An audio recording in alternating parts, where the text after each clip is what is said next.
मेरे प्यारे प्यारे बच्चों, यदि आप 2026 में बिहार बोर्ड इंटर का एग्जाम देंगे तो आप बिल्कुल बिल्कुल सही वीडियो पे आए, क्योंकि आज की क्लास के अंतर्गत हम आपको बताने वाले हैं कि 9 फरवरी का जो आपका हिस्ट्री का पेपर होगा मेरे प्यारे बच्चों, जो आपका इतिहास का पेपर होगा, तो इतिहास के पेपर का 100% रियल पेपर लेकर के आए हैं। और आपका जो एग्जाम 9 फरवरी का होगा इसमें 100% आपका यही पेपर आने वाला है मेरे प्यारे प्यारे बच्चों। तो आप लोग इस वीडियो को शुरू से लेकर के अंत तक देखेगा। और यदि आप चाहते हैं कि हिस्ट्री के ऑब्जेक्टिव में 50 में से 50 सही करना, तो इस वीडियो को आप शुरू से लेकर के अंत तक देखेगा। आपको हिस्ट्री में 50 आउट ऑफ 50 स्कोर करने से कोई नहीं रोकेगा, क्योंकि मेरे प्यारे बच्चों यहाँ पे देख सकते हैं कि इंटरमीडिएट एग्जामिनेशन 2026 और यहाँ पे एनुअल है, और एनुअल का मतलब क्या होता है, वार्षिक, और यहाँ पे हिस्ट्री है मेरे प्यारे प्यारे बच्चों। तो आप लोग इस वीडियो को शुरू से लेकर के अंत तक देखेगा। आपका तमाम प्रश्न यहाँ से छपने वाला है मेरे प्यारे प्यारे बच्चों। और उससे पहले बता देना जी, आपके पास क्या रहेगा, यहाँ पे समय के बारे में बात करते हैं तो 3 घंटे 15 मिनट का समय रहेगा, और 15 मिनट को आप लोग एक्स्ट्रा नहीं समझेगा। इसमें क्या होता है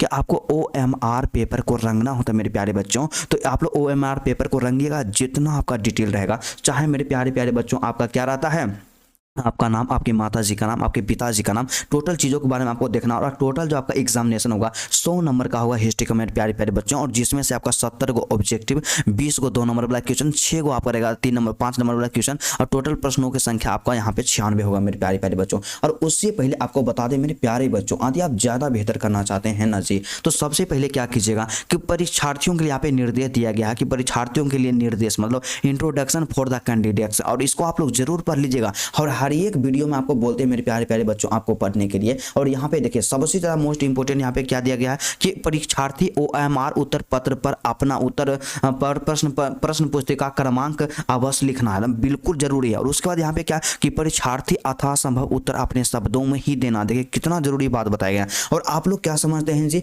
कि आप अपने शब्दों में लिखिएगा तो आपको नंबर नहीं मिलेगा, ऐसा गलती नहीं करना है। अपने शब्दों में ही आपको लिखना है, तभी आपको एक बेहतर परसेंटेज मिलेगा मेरे प्यारे प्यारे बच्चों। और कि जब आप एग्जाम देने के लिए जाइएगा तो यहाँ पे आपको मिलेगा खंड ब मिलेगा, और सेक्शन ए रहेगा मेरे प्यारे प्यारे बच्चे। यहाँ पे क्या रहता है, वस्तुनिष्ठ प्रश्न रहता है, मतलब कि ऑब्जेक्टिव क्वेश्चन रहेगा मेरे प्यारे बच्चों। और यहाँ पे जो निर्देश होता है इसको आप जरूर पढ़ लीजिएगा। यहाँ पे क्या कहा गया है कि प्रश्न संख्या 1 से 100 तक के प्रत्येक प्रश्नों के लिए 4 विकल्प दिए गए हैं। इससे सीधा सा स्पष्ट हो गया कि हमारे पास 100 ऑब्जेक्टिव रहेगा, और जिनमें से एक सही रहेगा, मतलब 4 विकल्प में, और अपने द्वारा चुने गए विकल्प को OMR शीट पर चिन्हित करना है। और आपको यहाँ पे देखिए सीधा आपको बोल दिया गया कि आपको 50 प्रश्नों के उत्तर देना है, केवल 50 प्रश्न का उत्तर देना। और कई बच्चे 60 प्रश्न का उत्तर देते हैं, ऐसा गलती कीजिएगा आपको एग्जाम में फेल होने से कोई नहीं रोकेगा, ठीक है। तो चलिए 50 प्रश्न का उत्तर दीजिएगा, एक प्रश्न 1 नंबर का रहेगा, तो टोटल आपका कितना हो जाएगा, 50 नंबर का आपका ऑब्जेक्टिव होगा मेरे प्यारे प्यारे बच्चों। और 100% आपका लड़ने वाला एग्जाम में ऑब्जेक्टिव लेकर आए। तो आप लोग क्या कीजिएगा,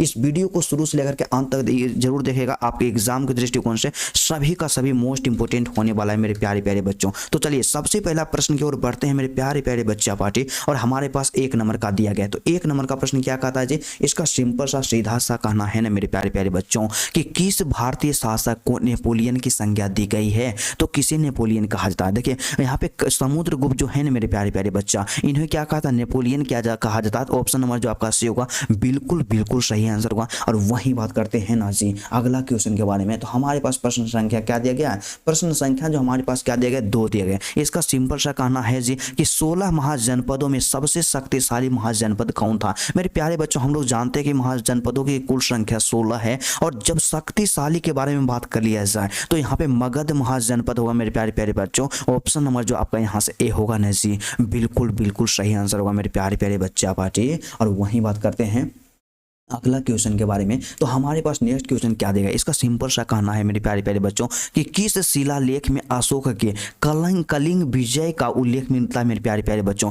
तो अशोक के यहाँ पे 13वां शिलालेख में, कौन सा शिलालेख में, 13वां शिलालेख में कलिंग के विजय का उल्लेख मिलता है। तो ऑप्शन नंबर जो आपका D1 है मेरे प्यारे प्यारे बच्चे पार्टी, आप इसको बिल्कुल सही कर लीजिएगा। और 100% 9 फरवरी का जो आपका एग्जाम होगा ना जी, 100% आपका लड़ेगा मेरे प्यारे प्यारे बच्चों। तो कभी भी आप इस वीडियो को स्किप नहीं कीजिएगा, क्योंकि आपको बताए हैं कि प्रत्येक सब्जेक्ट का 5 वो सेट करवाएंगे, और 5 सेट आप पढ़ करके जाइएगा, एग्जाम में आपसे क्वेश्चन नहीं छूटेगा। तो चलिए यहाँ पे अगला बात करते हैं। 4 नंबर का प्रश्न हमारे पास है कि महाभारत युद्ध कितने दिनों तक चला था मेरे प्यारे बच्चों। इस क्वेश्चन के लिए आपको क्या बताएं कि महाभारत का युद्ध कितने दिनों तक चला था। उसके साथ ही साथ एक क्वेश्चन क्या आता है कि कुल पुराणों की संख्या क्या है मेरे प्यारे प्यारे बच्चों, पुराणों की संख्या जो होता है कितना है कुल पुराणों की संख्या, तो दोनों का दोनों है जो है मेरे प्यारे बच्चों 18 है, आप लोग याद रखिएगा। तो ऑप्शन नंबर जो आपका यहाँ से डी होगा, बिल्कुल बिल्कुल सही आंसर होगा। और मेरे प्यारे प्यारे बच्चा पार्टी, अभी तक आपने वीडियो को लाइक नहीं किए ना जी, जल्दी से वीडियो को लाइक करके अपने भैया को सपोर्ट कीजिएगा, आपको कभी भी दिक्कत होने नहीं देगा, क्योंकि हम आपको अपना भाई मानते हैं,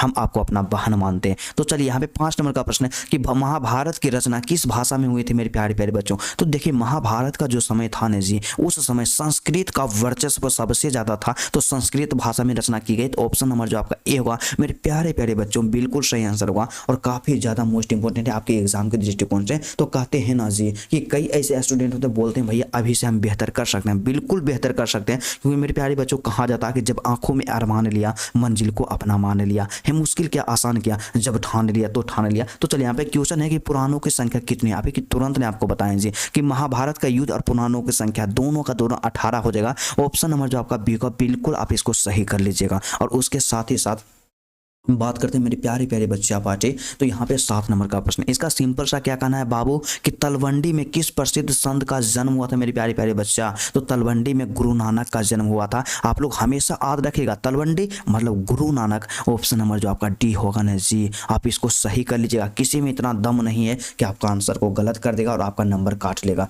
तो चलिए उसके साथ ही साथ अगला जो 8वां प्रश्न मेरे पास क्या है मेरे प्यारे प्यारे बच्चा पार्टी कि बौद्ध ग्रंथ त्रिपिटक, क्या त्रिपिटक की रचना हुई थी मेरे प्यारे बच्चों। देखिए बौद्ध ग्रंथ जो आपका त्रिपिटक जो है ना मेरे प्यारे बच्चों, इनकी रचना कब हुआ था, महात्मा बुद्ध के निर्वाण प्राप्त करने के बाद हुआ था मेरे प्यारे बच्चों। जब महात्मा गांधी का मतलब महात्मा बुद्ध, गांधी नहीं है जी, कि महात्मा बुद्ध के जब निधन हो गया था ना जी, तब यहाँ पे त्रिपिटक की रचना की गई थी। तो ऑप्शन नंबर जो आपका यहाँ से बी होगा मेरे प्यारे प्यारे बच्चा पार्टी, बिल्कुल बिल्कुल सही आंसर होगा। ठीक है, तो चलिए उसके बाद अगला क्वेश्चन के बारे में बात करते हैं 9 नंबर का। तो 9 नंबर का प्रश्न क्या कहता है मेरे प्यारे प्यारे रसगुल्लों, इसका कहना है ना जी कि सूत विभाग, खंडका, परिवार, ये 3 भाग किसके हैं। तो आपको सिंपल सा याद रखना, ये जो तीनों भाग हैं ना मेरे प्यारे प्यारे बच्चों, विनय पिटक के भाग हैं। ऑप्शन नंबर जो आपका ये होगा आप बिल्कुल सही कर लीजिएगा, एग्जाम में जब आएगा आप इसको छाप दीजिएगा, आपसे क्वेश्चन नहीं छूटेगा। तो चलिए 10 नंबर का प्रश्न क्या कहता है मेरे प्यारे प्यारे बच्चा पार्टी, इसका कहना है ना जी कि इब्न बतूता ने अपनी यात्रा का विवरण किस भाषा में लिखा था मेरे प्यारे प्यारे बच्चों।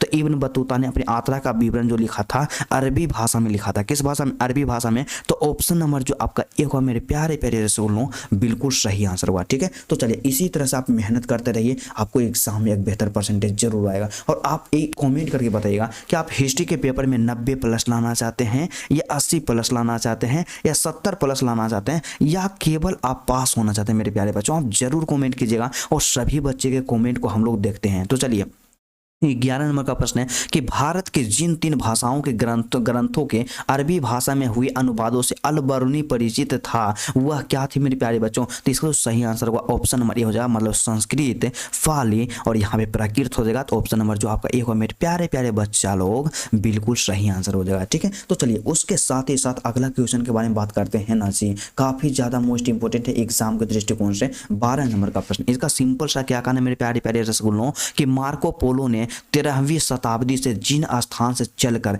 चीन और भारत की यात्रा की उसका नाम क्या था। तो उसका जो नाम था मेरे प्यारे प्यारे बच्चों क्या था जी, काफी ज्यादा मोस्ट इंपोर्टेंट, उसका जो नाम था मेरे प्यारे बच्चों वेनिस था। क्या था, वेनिस था। तो ऑप्शन नंबर जो आपका यहाँ से ए हो जाएगा, बिल्कुल जिसको 100% करेक्ट बोलते हैं ना मेरे प्यारे प्यारे बच्चा, बिल्कुल सही आंसर हुआ। और जितने भी मेरे प्यारे प्यारे ब्रदर्स एंड सिस्टर्स हैं, आप लोग क्या कीजिएगा, वीडियो को जल्दी से लाइक कर दीजिएगा, क्योंकि आप वीडियो को जब लाइक करते हैं ना जी, मेरा मनोबल बढ़ता है और मुझे अच्छा लगता है और आप सबके लिए बहुत सारा वीडियो बनाएंगे। तो चलिए 13 नंबर का प्रश्न है कि शेख मोइनुद्दीन चिश्ती की दरगाह कहाँ है मेरे प्यारे प्यारे बच्चों। एग्जाम में कई बार पूछा गया, तो सबसे पहले आपको कहना चाहेंगे आप लोग VVI तो करवे कीजिएगा और उसके साथ लगा दीजिएगा महा, मतलब महा VVI है मेरे प्यारे बच्चों। तो शेख मोइनुद्दीन चिश्ती का जो दरगाह है ना जी, अजमेर में है। कहाँ है, अजमेर में है। तो ऑप्शन नंबर जो आपका यहाँ से डी हुआ मेरे प्यारे प्यारे बच्चा पार्टी, बिल्कुल सही आंसर होगा। और उसके साथ ही साथ नेक्स्ट क्वेश्चन जो हमारे पास दिया गया है 14 नंबर का प्रश्न, इसका सिंपल सा क्या कहना है कि उत्तर भारत में भक्ति आंदोलन का आरंभ किस संत ने किया था। तो उत्तर भारत में भक्ति आंदोलन का आरंभ यहाँ पे रामानंद नामक संत ने किए थे। ऑप्शन नंबर जो आपका सी होगा, आप इसको सही कर लीजिएगा, एक भी क्वेश्चन आपका नहीं छूटेगा, तो 100% नहीं छूटेगा। तो चलिए उसके साथ ही साथ अगला जो प्रश्न हमारे पास दिया गया मेरे प्यारे प्यारे बच्चों, इसका सिंपल सा क्या कहना है जी, यहाँ पे 15 नंबर का इसका कहना है कि वीर शैव, जैसे कि लिंगायत आंदोलन कहते हैं, तो लिंगायत आंदोलन या वीरशैव आंदोलन के जनक कौन थे। तो लिंगायत आंदोलन या वीरशैव आंदोलन का जो जनक थे ना जी, यहाँ पे वासवना थे। ऑप्शन नंबर जो आपका यहाँ से सी होगा मेरे प्यारे प्यारे बच्चा, बिल्कुल सही आंसर होगा। और आपको जितना हम क्लासेस करवाते हैं, हम टोटल क्लास को देखिए ना जी, एग्जाम में कभी भी दिक्कत नहीं होगा। और मेरा टोटल वीडियो को आप लोग देखिए, और मेरा वीडियो का टाइमिंग क्या है कि सुबह के 7 बजे मेरा एक वीडियो अपलोड होगा और शाम के 6:30 में अपलोड होगा। और आप सबके जो होता है मेरे प्यारे बच्चों लाइव क्लास हम यहाँ पे जानबूझ करके बंद कर दें, क्योंकि आप सबके पास जो होता है मेरे प्यारे प्यारे बच्चों समय जो है ना जी अभी बहुत ही कम है, और लाइव क्लास में बहुत ही ज़्यादा समय बर्बाद होता है। तो चलिए यहाँ पे 16 नंबर का प्रश्न है कि विजयनगर साम्राज्य की स्थापना किसने की मेरे प्यारे प्यारे बच्चों। तो देखिए विजयनगर जो साम्राज्य इसकी स्थापना के बारे में बात कर लिया जाए, तो इसकी स्थापना जो है 2 आदमी मिलकर किए थे, हरिहर और बुक्का के द्वारा किया गया था। तो ऑप्शन नंबर जो आपका ये होगा मेरे प्यारे प्यारे रसगुल्लों, बिल्कुल सही आंसर होगा। और वहीं बात करते हैं ना जी अगला क्वेश्चन जो हमारे पास दिया गया है, काफी खतरनाक है।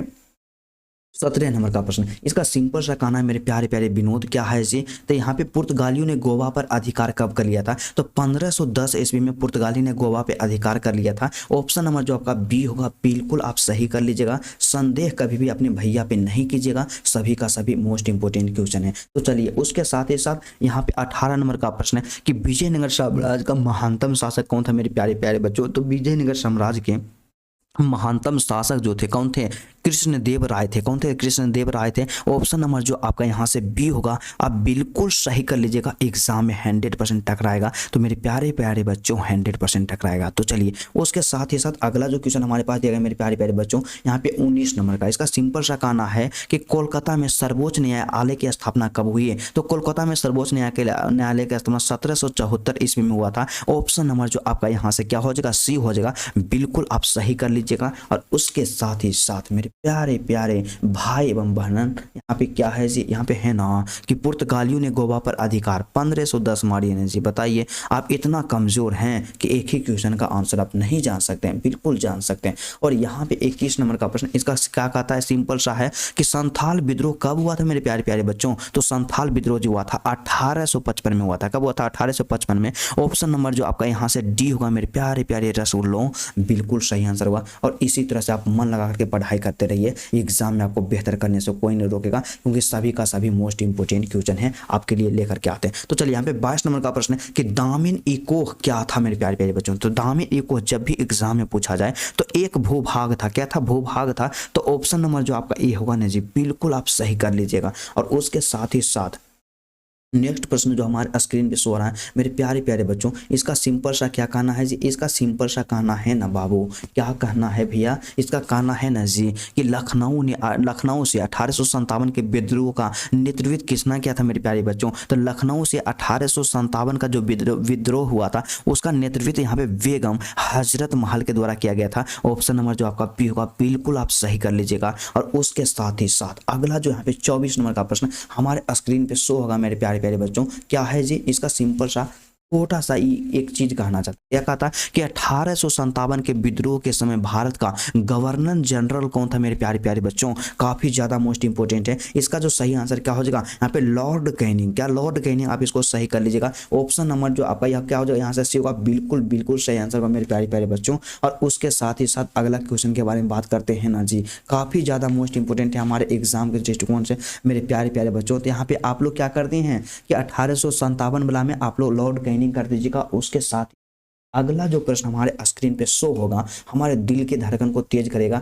और एग्जाम में टकराएगा मेरे प्यारे प्यारे बच्चों। तो क्वेश्चन का क्या कहना है जी, क्वेश्चन में सिंपल सा कहता है ना विनोद कि व्यापगत के सिद्धांत का संबंध किससे है। तो यहाँ पे डलहौजी से है मेरे प्यारे प्यारे बच्चों। ऑप्शन नंबर जो आपका यहाँ से बी होगा, बिल्कुल 100% करेक्ट होगा। और जितने भी मेरे प्यारे प्यारे भाई बहन हैं वीडियो को लाइक नहीं किए तो जल्दी से आप लाइक कर दीजिएगा और अपने भैया को सपोर्ट जरूर कीजिएगा मेरे प्यारे बच्चों। तो क्या है जी यहाँ पे 26 नंबर का प्रश्न कि विक्टोरिया टर्मिनल किस शैली की इमारत है मेरे प्यारे प्यारे बच्चों। तो विक्टोरिया टर्मिनल जो है ना मेरे प्यारे प्यारे बच्चा लोग किस शैली की इमारत है। तो ये जो इमारत है ना मेरे प्यारे बच्चों, ऑप्शन नंबर जो आपका बी यहाँ पे है ना, फर्व गौथिक शैली की यहाँ पे क्या है इमारत है। तो ऑप्शन नंबर जो आपका बी हुआ मेरे प्यारे प्यारे बच्चों, बिल्कुल बिल्कुल सही आंसर होगा। और मेरे प्यारे प्यारे बच्चा पार्टी जितना भी आपका मोस्ट इंपोर्टेंट क्वेश्चन था ना जी, सबका सोल्यूशन करवा लिए। तो सबसे पहले यदि आपको वीडियो अच्छा लगा तो सबसे पहले आप लोग क्या कीजिएगा, वीडियो को दिल से लाइक कीजिएगा इस तरह से, और चैनल पे नए हैं तो चैनल को सब्सक्राइब करके अपना दोस्त बन जाइएगा।